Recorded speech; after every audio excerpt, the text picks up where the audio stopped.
Your time now is 6:13, and it is another Mindful Monday. Yesterday was National Coffee Day, a drink which 2/3 of U.S. adults consume every single day. It's delicious. It smells good. We know it helps wake us up in the morning.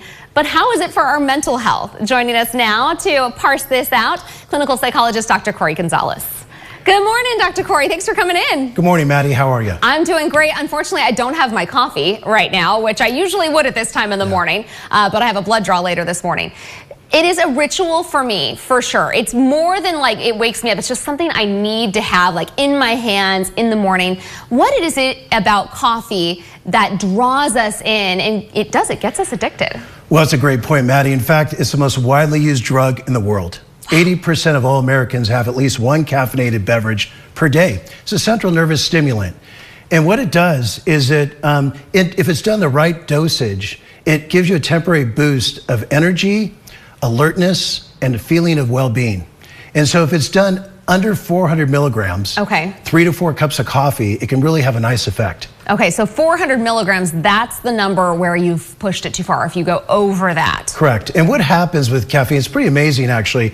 It blocks a molecule called adenosine, and adenosine makes us drowsy. And so the caffeine blocks that, so we lose our drowsiness. It also increases some of our neurotransmitters that you and I talked about last time: dopamine, serotonin, noradrenaline. Wow. These are all affected in the treatment of depression.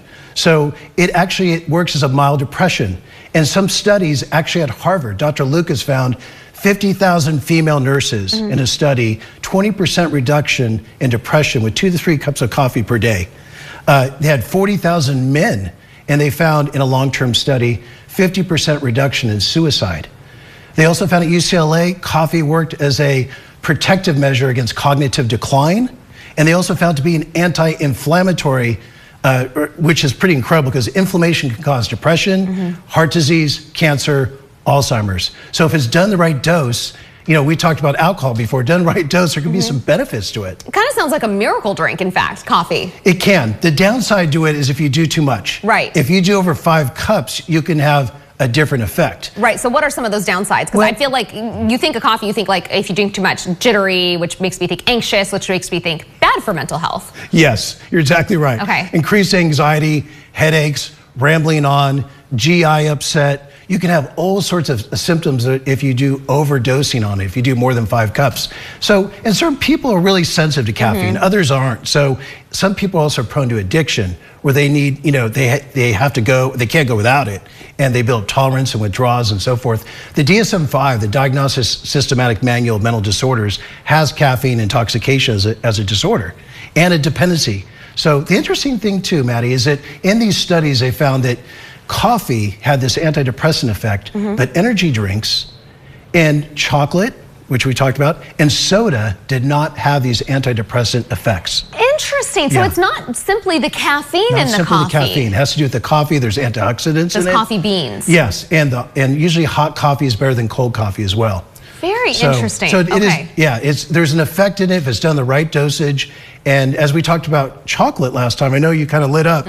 Oh yeah. A lot of females tend to light up. It does have a little bit of caffeine in it, but also has a little bit of estrogen. A hormone gets released, which is sort of the arousal hormone. So it's kind of interesting the effect of dark chocolate on women. And one last question really quickly here. Do you have to drink a certain amount of caffeine, coffee, to get these antidepressant effects? 400 milligrams is where we've gone too much, but is there a minimum dosage? 2 to 4 is what the research says. 2 to 4 cups of coffee. 2 to 4, yeah. Okay. And has a nice benefit for people. So all right. Make sure. Cheers. I'll be getting mine later this morning. Okay, Ratty. All right. Thanks so much, Corey. We appreciate you. Always a pleasure.